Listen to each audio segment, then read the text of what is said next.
தடைகளை தாண்டி 41 குடும்பத்தினரையும் நேரில் சந்தித்த விஜய் என்ன செய்தார் தெரியுமா?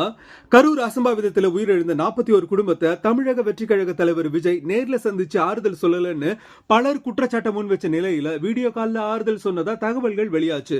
முறைப்படி அனுமதி கிடைச்சதும் 41 குடும்பத்தினரையும் சந்திக்கலாம்னு பிளான் பண்ண நிலையில கடைசி வரைக்கும் நோ யூஸ். சோ அவங்க அக்கவுண்ட்டுக்கு ஆல்ரெடி அனௌன்ஸ் பண்ண மாதிரி தலா 20 லட்சம் ரூபாய் நிவாரண தொகை அனுப்பி வச்சாரு. இந்த நிலையில 41 குடும்பத்தினர் மற்றும் காயமடைந்த 110 பேர் குடும்பத்தினரையும் இன்று காலை மாமல்லபுரத்தில் இருக்கிற பிரபல ஹோட்டலுக்கு நேர்ல வரவழைச்சு சந்திச்சு ஆறுதல் சொல்லியிருக்காரு விஜய். மேலும் காயமடைஞ்சவங்களுக்கு 2 லட்சம் ரூபாய் நிவாரணம் வழங்காத நிலையில அவங்க 110 பேருக்கும் நிவாரண தொகையை வழங்கினாரு தாவேகா தலைவர் விஜய். தாவேகா சார்பில் அனுப்பப்பட்ட 5 சொகுசு பேருந்துகள்ல வரவழைக்கப்பட்ட கரூர் பாதிக்கப்பட்ட மக்கள் ஹோட்டல் ரூம்கள்ல தங்க வைக்கப்பட்டு அவங்களுக்கு அனைத்து வசதிகளும் செய்து கொடுக்கப்பட்டிருக்கு. அதை தொடர்ந்து அவங்கள மறுபடியும் கரூருக்கு தாவேகாவினரை பத்திரமா கொண்டு போய் விடுற வேலைகளையும் சிறப்பா செய்து